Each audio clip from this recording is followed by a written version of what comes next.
I approached this message this morning with a lot of fear and trembling.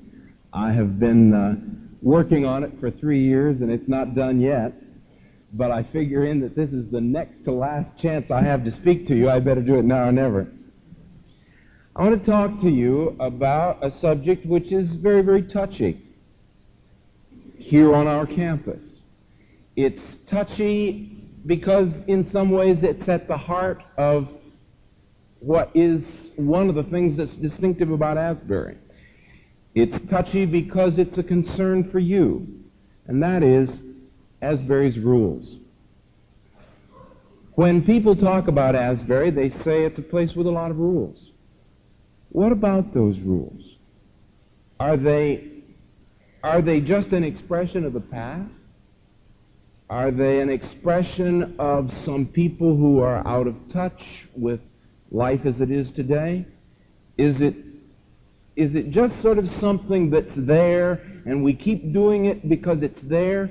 Or is there some sense in which Asbury's rules are related not only to who we are as a college,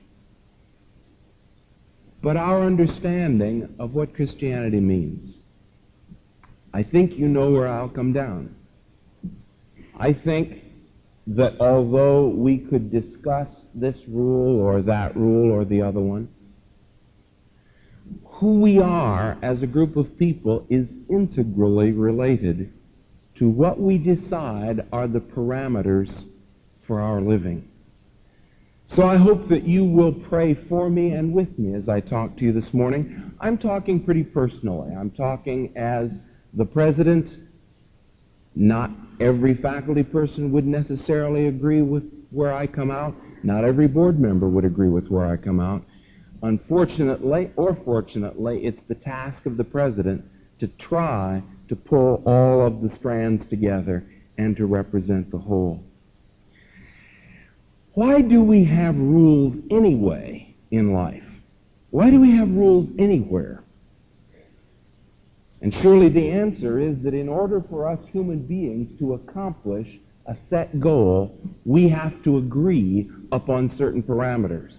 We've lived long enough on the globe to know that if 5 of us get together to do one thing, we've got to agree these are the parameters. These are the limits.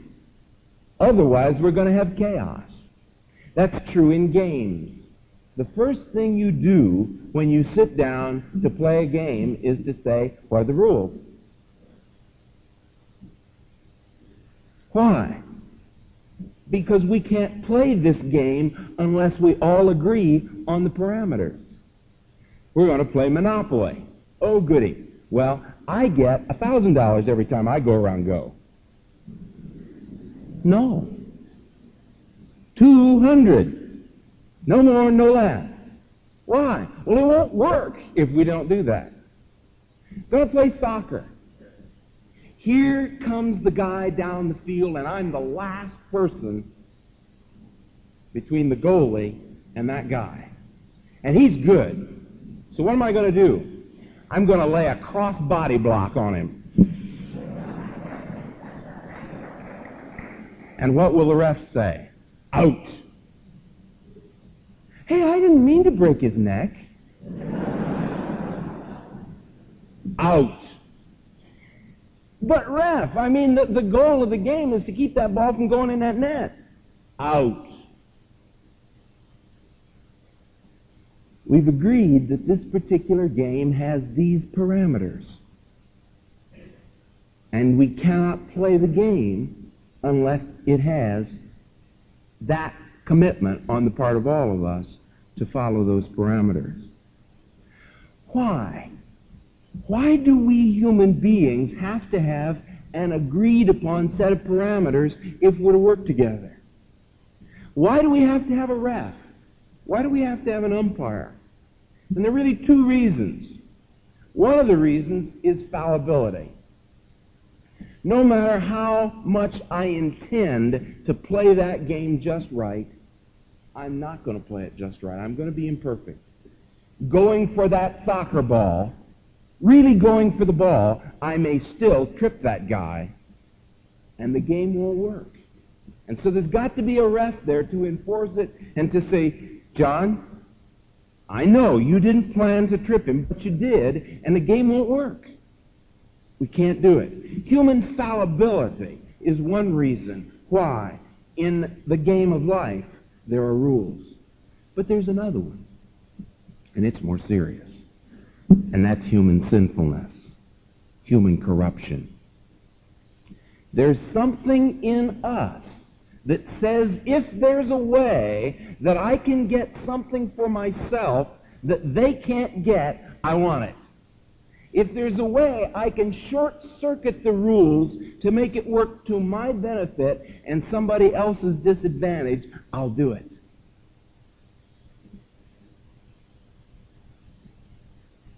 That thing is built into the human race apart from the grace of God. And so the ref says, I saw you. You thought nobody was looking, and you gave him a forearm pop.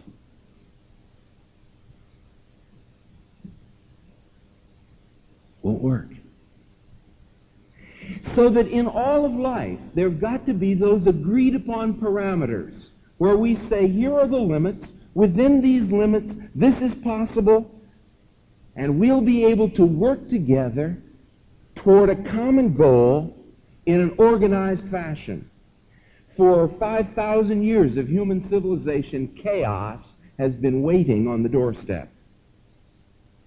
And we have said, no, we're going to pick some rules for the game, and we're going to keep chaos at bay because we agree. But for us Christians, there's another step. You see, the rules of soccer are arbitrary. There's nothing written in heaven that says you can't tackle somebody in soccer. People have simply sat down and agreed, this is the way we're going to play this game. I don't think there's anything written in heaven that you can't get $1,000 when you pass go. But it's agreed on. It's arbitrary. But we Christians, we dare to believe that there are some parameters that are written into the design of the universe that aren't arbitrary. What are they? Well, I think simply they are the Ten Commandments as reinforced and explained and illustrated by the New Testament. There they are. Why should we not have any other gods? Because we weren't designed to. Why should we honor our father and our mother? Because we were designed to. There it is, written in. Now why? Are the rules designed so God can get us? Aha! You did not honor your father and mother today. That'll fix you. No. They're built into the design. I go down to the Chevy garage, and in order to make it a little simpler, let's assume that I have $11,000 in cash. You know perfectly well I don't. But let's assume that the cash is there. And I walk up to the salesman and I say, I want that car. There's $11,000. It's mine. Now, I've paid for it, and I can do anything I want to with it, right? And the salesman says, oh, no, here. Here's the instruction book. And I say, what? I pay good money for that car, and the great car maker in Detroit says I got to follow his instructions? No way. Thou shalt only use unleaded gasoline in this vehicle. Ha! I'll show him. Anybody got a sugar bowl? I'll show him it's my car and I can run it the way I want to. Just pour this sugar in the gas tank here. Ah, and the great car maker in Detroit finds out about it. And he says he can't run my car like that. Look, you guys, get on a night flight, take your toolbox, and seize up that engine so he'll never be able to run it again. I'll show him.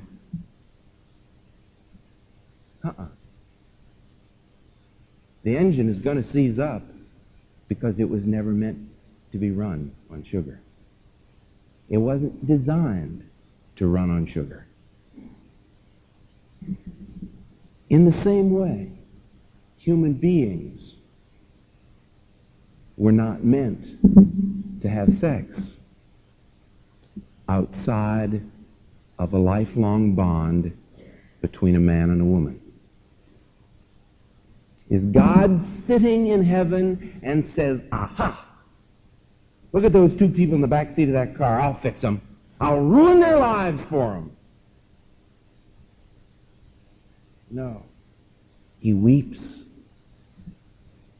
He weeps as though I were pouring sugar in the gas tank of my new car.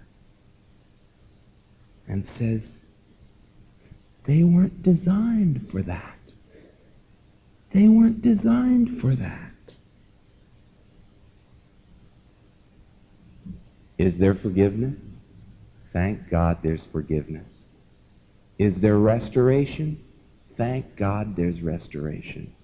Is there damage?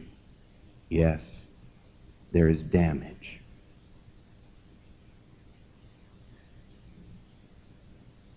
Now, most of the rules are very clear. And we can talk about them in three levels. And the way they operate here at the college, they're involved in three levels. There are those which are explicit in the Bible. And we can divide those into sins of the flesh and sins of the spirit. Sins of the flesh, lying, stealing, sexual immorality, drunkenness, that kind of thing. God says, don't do it. It will mess you up. But even more serious are the sins of the spirit. Pride. You really want to pour sugar in your gas tank. Just live with pride. Unconfessed, enjoyed, pampered.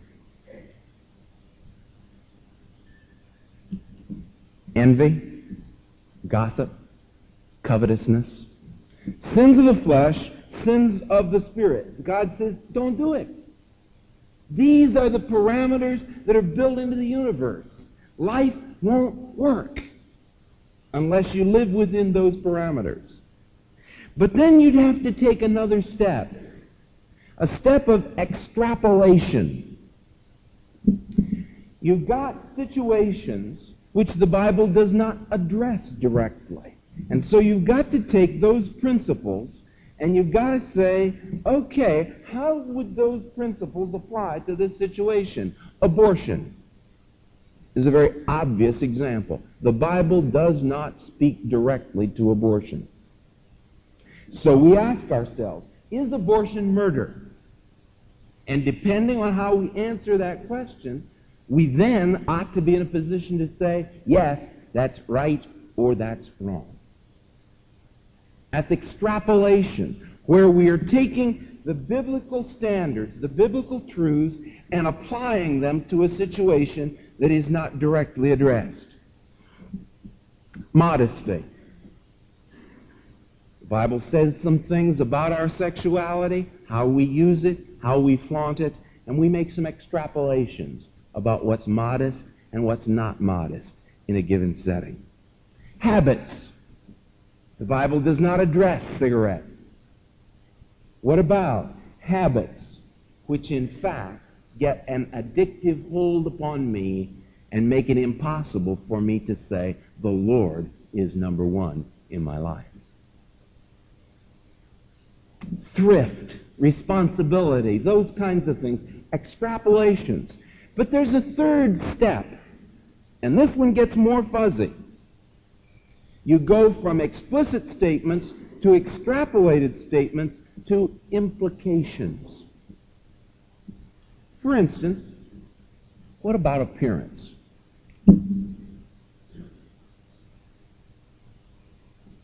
What do I say about my attitude toward God and my attitude toward others by how I dress.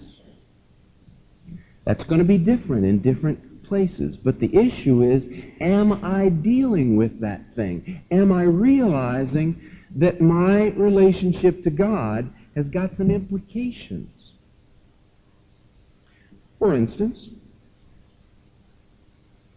well, is it more important to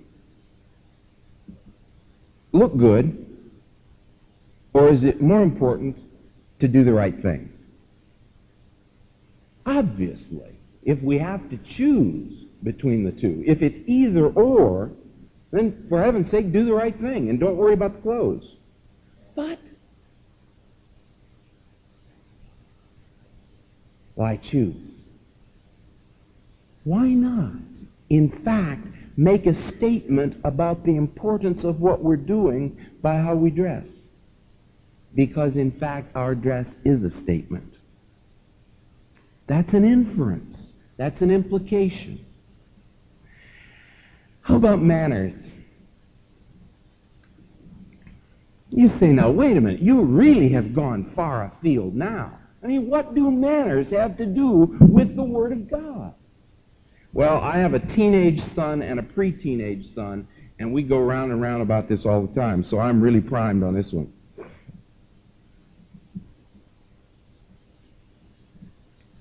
The Bible tells me that I have a responsibility to you. And if, in fact, the way I hunch over my soup bowl and eat my soup nauseates you, I have a responsibility to you. And my 14-year-old says, hey, that's your problem. You know, if it makes you sick the way I eat my soup, that's your problem. But you see, the Bible says an odd thing. It says, let their conscience be your guide. And so a Christian says something about his or her attitude toward other people by his or her manners, of all things.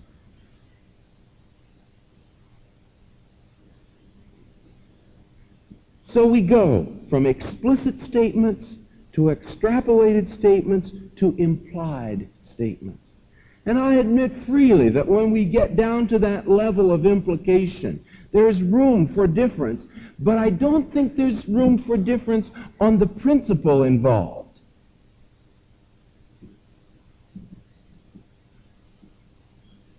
Interestingly enough, you can't cut any of this loose from a given cultural fabric without destroying the whole thing. A friend of mine went to Harvard in the biblical program. He said, you know, we always knew when a guy's doctrine of inspiration was going down the tube. And I said, how? He said, that was the day he showed up with a pipe.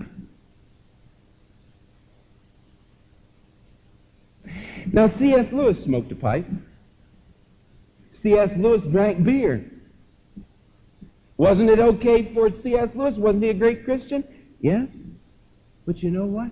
He was in a different cultural setting. For us, in our setting, those lifestyle matters are inextricably intertwined with our whole attitude toward relationships and authorities and commitments. So that these kinds of lifestyle things often are directly related to an inner spiritual commitment and decision. Remember Daniel? The king of Babylon wanted to destroy and subvert Daniel's faith. How did he set about it? Come on, Daniel. Quit being so different from everybody else. Here, wear the king's clothing. Here, eat this food that comes right off the king's table. there anything wrong with clothes? No. Anything wrong with food? No. But Daniel had the spiritual perception to be able to see a greased slide when it was in front of him. To put one foot on that slide was to end up at the bottom. And Daniel says, no, I will not change my lifestyle.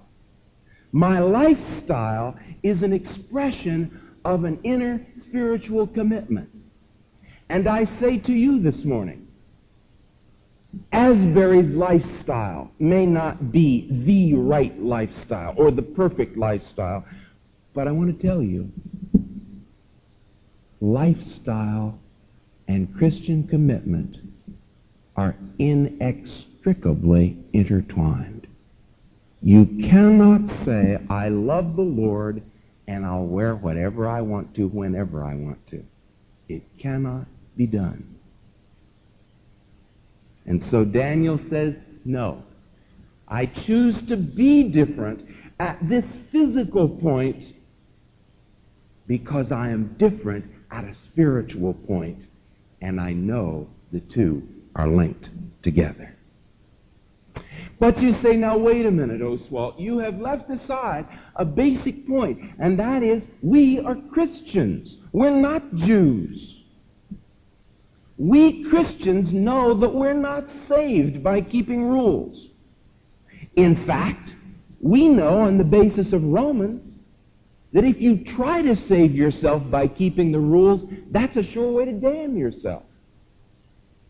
If I say to God, God, I'm going to keep these rules perfectly, and one day you'll have to let me into heaven, he will say, no, you have lost your soul. So you say, man, what is this talk about the rules then? Because we're Christians. It doesn't matter what we do. We're saved by grace. You might be able to do that if you stopped with Romans 5, but you got to go on to Romans 6. And Paul says, hey, yes, we're saved by grace, and that means that we of all people are going to be most eager to please God. I walk into the jewelry store, I see a nice bracelet there, I slip it off and put it in my pocket and saunter out. And the owner grabs me and says, to jail. And my mother says, no, look, let me work for you, sir. I'll work for you and work off that debt. And I say, oh, Mom, thank you. Thank you for doing that. I really appreciate that. I love you. Thanks for doing this. And then I walk by and grab a few diamond rings. Say, see you, Mom. I mean, after all, since she's working there anyway, I might as well get some benefit out of it, shouldn't I? That's exactly what Paul is saying. Shall we sin that grace may abound? I mean, he's already died for me. He might as well get more out of it for me, shouldn't he? No way. To be a Christian is to say, Lord, thank you for what you've done. I can't imagine that you would do that for me. To be a Christian is to be adopted into a new family. The king picks me up off the street and says, you're my son. And I say, wow, that's great. Okay, Dad, I'll see you tonight. Where are you going? Back out on the street. No. I'm the child of the king. I want to do what the king does. I want to live a life like his. What Paul is saying is that the rules haven't changed, biblically speaking, but the whole reason and dynamic for keeping them has changed. Before, I was neurotically trying to keep them to earn something from God. Now, I'm joyously living in them for love of the one who died for me. In fact, when we finally stop asking where the boundaries are, there won't need to be any more rules. Because then we're asking, not where are the edges? Then we're going to be asking, where's the center?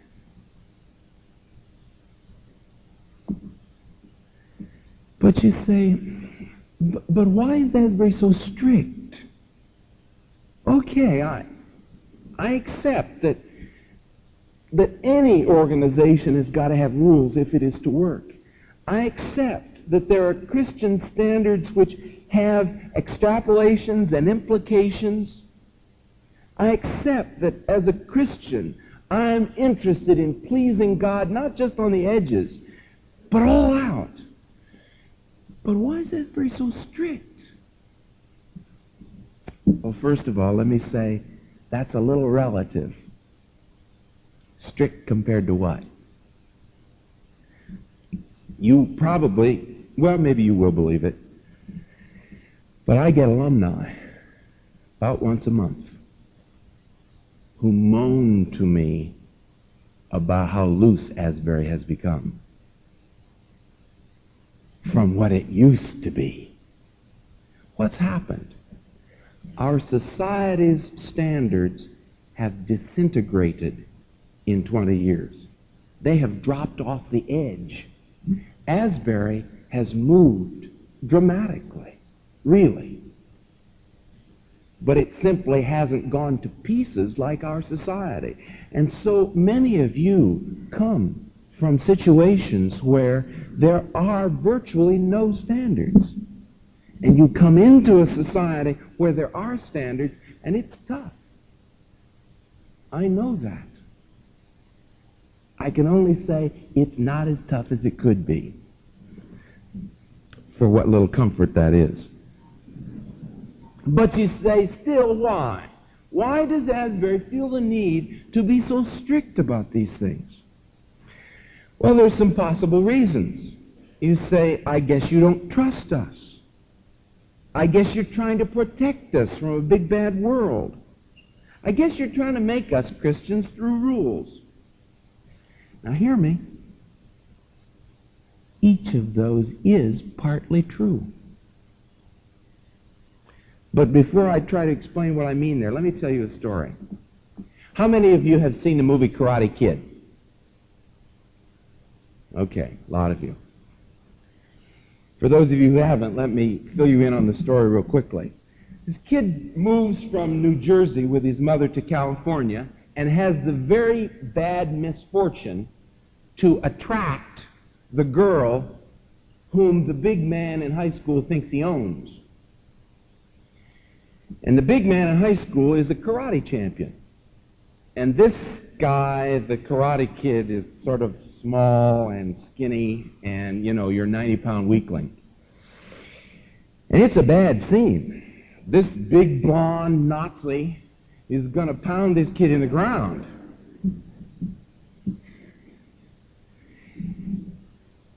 And the kid discovers that the manager of their apartment is a Japanese named Mr. Miyagi. And Mr. Miyagi, wonder of wonders, knows karate. And so the kid says, Mr. Miyagi, will you teach me karate? Well, they do some negotiating and so forth. And finally, Mr. Miyagi says, okay, you come over to my house on Saturday and I'll teach you karate. Kid comes, he's all excited, boy, he's going to chop some hip blocks. Mr. Miyagi says, first of all, we enter into covenant. You will do everything I say. And I guarantee to teach you karate. Okay, yeah, whatever you say. Let's go. All right? See these cars? There are about 8 classic cars sitting there in this lot. Polish them. When you polish so. Breathe in, breathe out.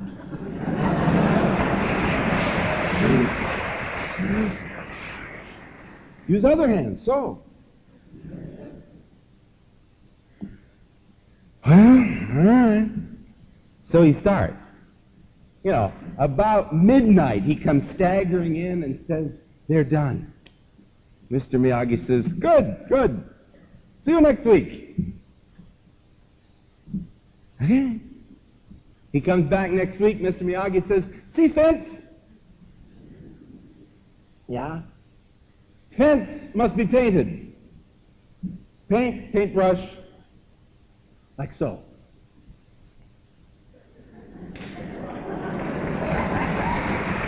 Breathe in, breathe out.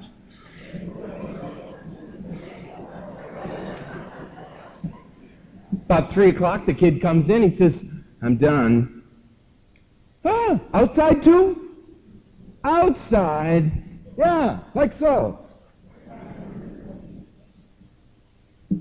Again, about midnight, he comes in. Says, the fence is painted. Yeah. Good, good. See you next week.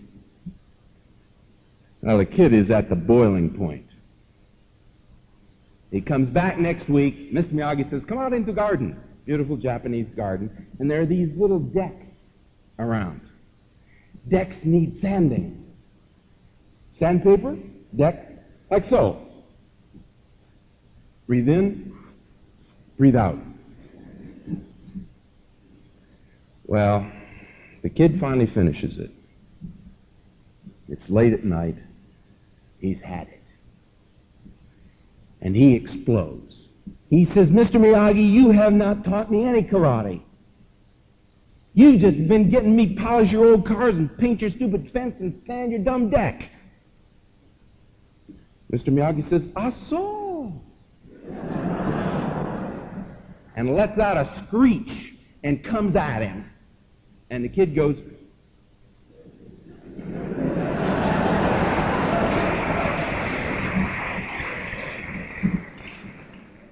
and Mr. Miyagi says, I did not teach you any karate? What's that all about? It's about training and conditioning so that certain responses become automatic. There's no way that kid could have spent 12 hours going. There's no way he could have spent 12 hours going. And he had to agree to obey Mr. Miyagi absolutely, or the conditioning and training process wouldn't work. Do you see what I'm saying? Without apology, Asbury is a training college. We're attempting to train your mental and emotional and spiritual responses. Yes, we don't. No, I don't trust you. Not your intentions, not your concerns, not your desires, but I don't trust your instincts yet. And there's an attempt here to condition those instincts so that you don't have to think. It's a little bit like learning to play the piano. If you have to think, now wait a minute, that note there is there on the staff and it's up here and it, okay, plunk. It's going to be a long time before you can play the piano. But over and over and over again, you do it, you rehearse it, you play it through, you act it out, and ultimately, those instincts, those responses become conditioned and shaped and aimed.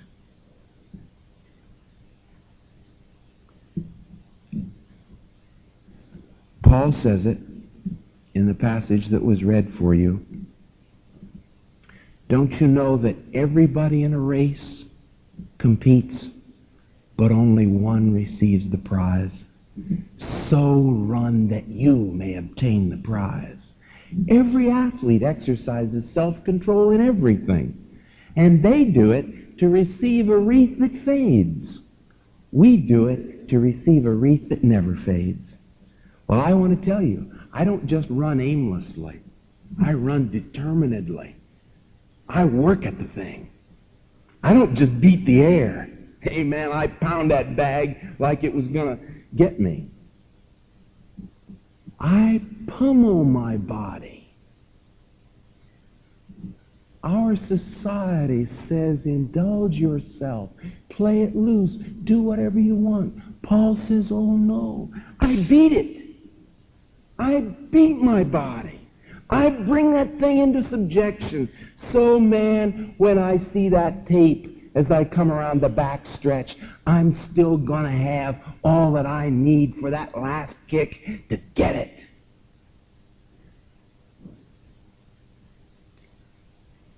Lest after preaching to others, I myself should lose.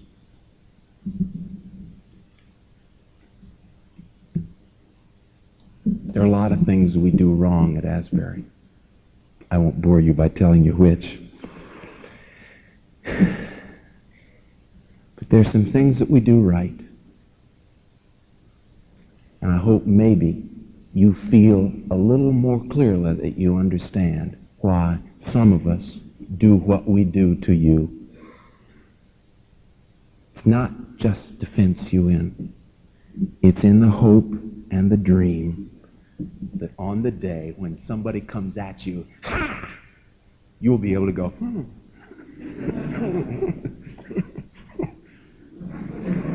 God bless you.